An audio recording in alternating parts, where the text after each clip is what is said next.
अंखड़िया झाई पड़ी, पंथ निहारे निहारे, जीभड़िया छाला पड़ा, राम पुकारे पुकारे। जीभड़िया छाला पड़ा, राम पुकारे पुकारे। कबीर कहते हैं, राम के आने की राह देखते देखते मेरी आंखें धुंधली पड़ गई हैं। राम नाम पुकारते पुकारते मेरी जीभ पर छाले पड़ गए हैं, फिर भी मेरी प्रतीक्षा समाप्त नहीं हुई।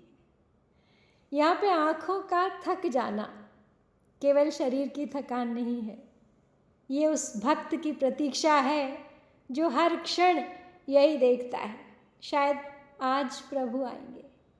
और जीभ पर छाले पड़ जाना बताता है कि राम नाम केवल कभी कभार नहीं, निरंतर जपा गया है। और इतना कि शरीर थक गया पर प्रेम नहीं थका। यहाँ पे आँखें केवल देखने का साधन नहीं है, वो आशा का प्रतीक है। और जीभ केवल बोलने का अंग नहीं है, नाम स्मरण का प्रतीक है। कबीर कहते हैं कि जब तक साधक की प्रतीक्षा जीवित है तब तक उसकी साधना जीवित है। और प्रेम की पहचान यह नहीं कि मिलन हो गया, प्रेम की पहचान ये है कि प्रतीक्षा समाप्त नहीं हुई। आजकल हम जो भी करते हैं हम तुरंत उसका परिणाम चाहते हैं, तुरंत उत्तर, तुरंत सफलता, तुरंत अनुभव। लेकिन कबीर बताते हैं कि ईश्वर तक पहुंचने का मार्ग धैर्य से होकर जाता है। जो प्रतीक्षा करना सीख गया वही प्रेम करना सीख सकता है। हर सच्ची साधना में दो चीज़ें आवश्यक हैं, एक तो है धैर्य और दूसरा है निरंतर स्मरण। यदि प्रतीक्षा प्रेम से भरी हो तो वो बोझ नहीं रहती, वो साधना बन जाती है। तो अब देख लेते हैं कबीर की इस सुंदर सी साखी में पिरोए हुए अनमोल शब्दों की लड़ियों को। तो सबसे पहले अंखड़ियाँ आँखों के लिए कहा है इन्होंने। झाई पड़ी यानी धुंधली पड़ गई है, दृष्टि मंद हो गई है, आँखों के ऊपर कुछ पर्दा सा पड़ गया है। पंथ यानी मार्ग, राह, बाट जोहते जोहते, निहारी निहारी, बार बार देखते देखते। जीभड़ियाँ, जीभ छाला पड़ा, जीभ पर छाला पड़ गया है। क्यों? पुकारते पुकारते, बार बार राम नाम का स्मरण करते, प्रभु को पुकारते पुकारते। और शब्दों के बाद अलंकार योजना की ओर दृष्टिपात करते हैं। तो सबसे पहले है अतिशयोक्ति अलंकार। आँखों का धुंधला पड़ जाना और जीभ पर छाले पड़ जाना विरह की तीव्रता को बहुत ही अतिशय प्रभावपूर्ण ढंग से व्यक्त करता है। फिर है अनुप्रास अलंकार। निहारी निहारी, पुकारी पुकारी, अंखड़ियाँ जीभड़ियाँ, झाई पड़ी छाला पड़ा।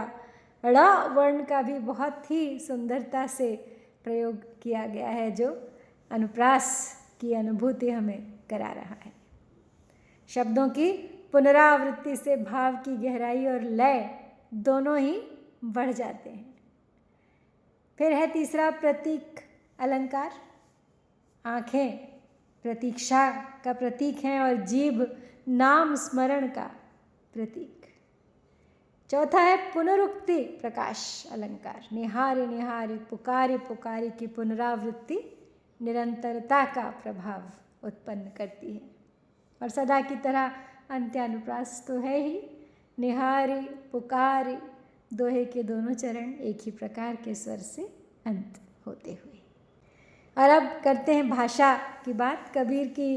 तो वही यहाँ वहाँ से उठाए हुए अलग अलग भाषाओं के, अलग अलग बोलियों के मिले जुले शब्दों से गढ़ी कबीर ने अपनी सधुकड़ी।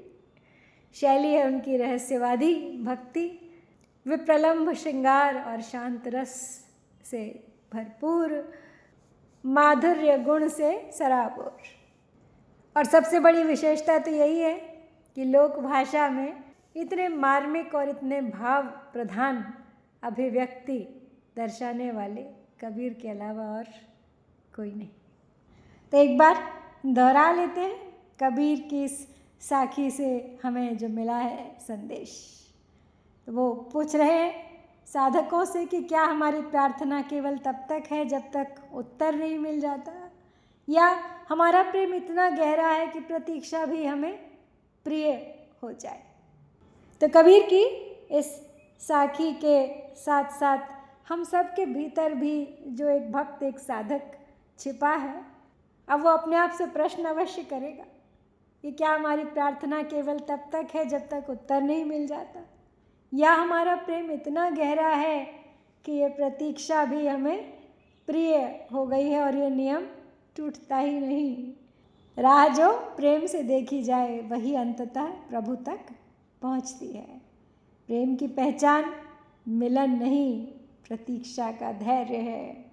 और जो राम की राह में थक गया, समझो वही राम के और निकट आ गया। तो ये थी श्याम सुंदर दास जी द्वारा संकलित कबीर ग्रंथावली के विरह का अंग से 22वीं साखी।